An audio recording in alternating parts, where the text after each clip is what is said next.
Hi everyone, I'm Natalie and thank you for joining me today. I'm going to show you how to make a real easy chicken stock. Now this is perfect if you want to make some soup, if you want to make a curry, etc. or if you just want to add a little bit more flavour into any of the dishes that you're making. Really simple to do this recipe and there's only a few ingredients.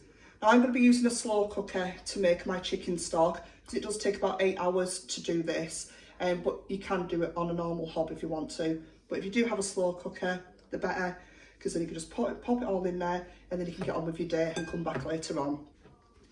So in the slow cooker at the minute, I've got 10 grams of butter just melting down because I'm going to brown my chicken off. So I'm using 2 chicken drumsticks today. I normally use chicken wings because when you're on a budget, also, you know, cost of living, price of food at the minute, cheaper the better. So normally chicken wings, but the shop didn't have any. But chicken drumsticks are a great alternative, or you can even use chicken legs. So I'm just going to put my drumsticks in there just to brown off a little bit while I go through them. Just wash my hands quickly. There you go. So with the keto lifestyle, obviously there's certain vegetables that you need to stay away from and certain vegetables that are okay to eat because they're less in carbs. Now normally that's things like cauliflower, broccoli, cabbage, spring onions, celery, and this is what I'm going to put into my chicken stock.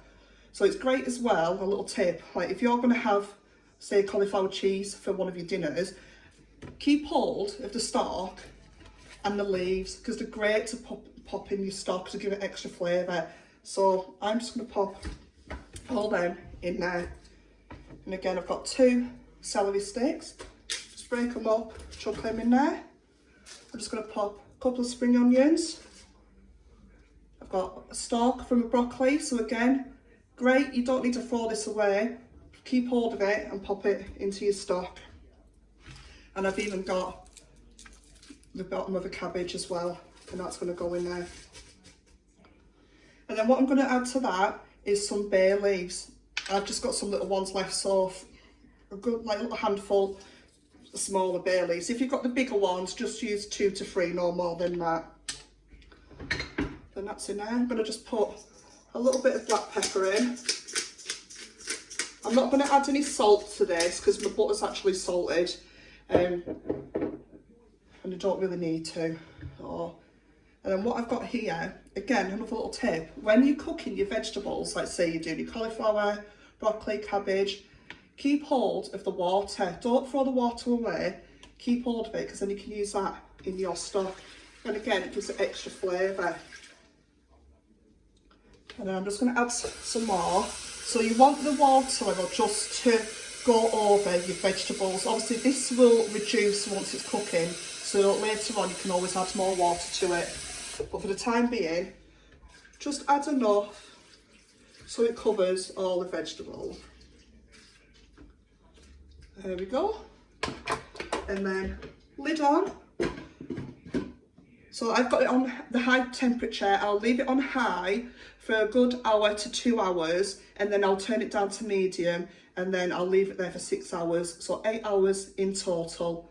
And then we'll come back and see what it's like after it's done. So it's been 8 hours now, and I've just drained off my stock into a jug ready to go. As you can see, it's turned a lovely colour. Look at all that goodness. Lovely homemade chicken stock ready to go. Now once that's cooled down, I just portion it into, you know, the desired amounts, whether it be I'm going to make some soup, I'll put about like 500-600 mils into one tub. If I'm just going to use it for a little sauce, you know, I'll do a couple of 100 mils. I even use the ice cube bags as well and pop in my freezer.